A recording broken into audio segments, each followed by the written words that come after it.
Let's take you to KwaZulu-Natal now, where farmers are warning of a food security crisis. This, as the country continues to suffer unprecedented power cuts. Now, most farmers continue to lose profits because of spoiled food and lower productivity levels because of these rolling blackouts.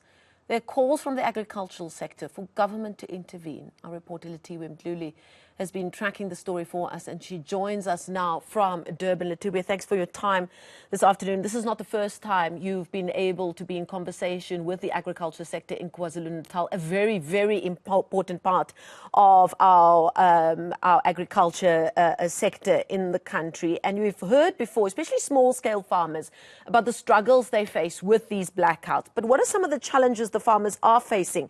Are you hearing from them about these ongoing blackouts? Because it really does seem to be no end in sight.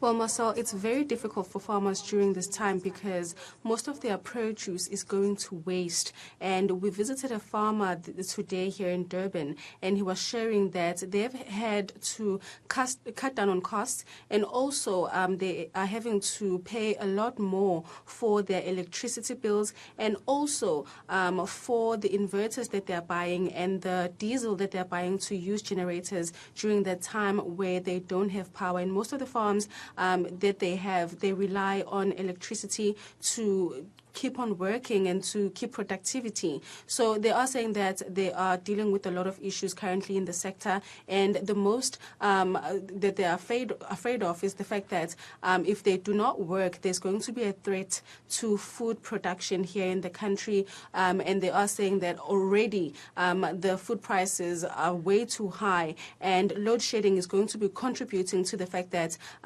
they are not able to produce any goods, and when they are able to do so, there's so much demand out there in the markets. So they are saying that they need interventions from government. They are also saying that they know that government is working on programs, but government needs to actually come to them and ask them what they need as a sector, because right now there are no interventions from government and they are actually bleeding dry. The farmer that we spoke to, he produces peppers, and he was saying that he uses a greenhouse to grow his peppers, and unfortunately, if they do not have solar power, if they do not have generators, they aren't able to keep productivity in his farm. But when we spoke to him a bit earlier on, this is what he had to share about this.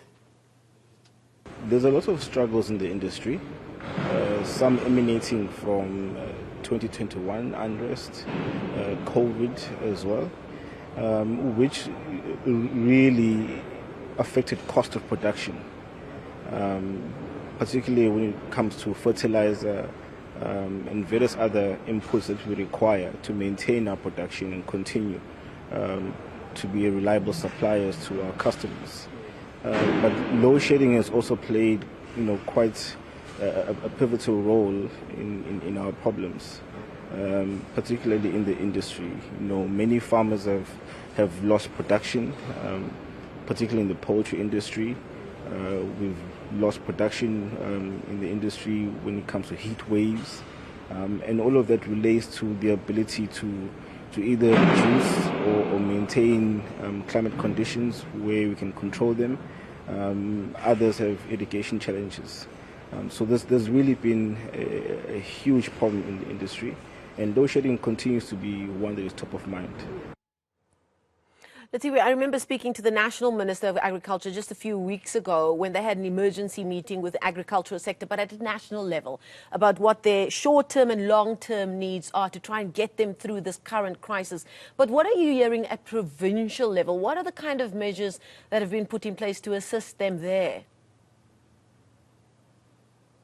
Well, we actually spoke to the MEC for Agriculture here in KwaZulu-Natal, just trying to find out if there's any programs or interventions from their side to try and help the situation. And they are saying that they are working together with national government. They are in talks to try and have maybe some of the farms being exempt from load shedding, because most of the affected are dairy farms and poultry farms. So those farms that rely mostly on electricity, they're trying to have them exempt from load shedding. So this is something that is still in the works. They are still talking within the departments, and they're trying to make this something that happens. And the farmers, when we spoke to them about this, they are saying that this will really, really help with their businesses, because if they are exempt from load shedding, they will have a chance to keep working throughout, and this will not impact on food security in the country. But when we spoke to the MEC for Agriculture a bit earlier on, Super Zuma, this is what he had to say. Some of the discussions that we are having in the sector, just to respond on the issue of load shedding, we are packaging that, and our teams are busy looking for, isolating some of the farmers that will be isolated from load shedding, particularly focusing on the farms that are dealing with the irrigation, poultry, so that they are exempted from the load shedding, so that we don't have an impact when there is the load shedding. So that's that discussion, and we're busy as the department checking those farms that will submit as part of our submission to say these ones, as per the proclamation, must not be covered by the load shedding. As the proclamation goes further to the exempting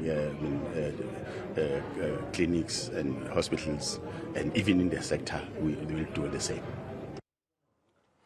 That's an update. Thank you so much, Letiwe Mduli, bringing us up to speed with the agriculture sector in KZN and how they are trying to keep their businesses afloat in the face of this ongoing power crisis. Thank you so much for that update, Letiwe, live for us there in Durban.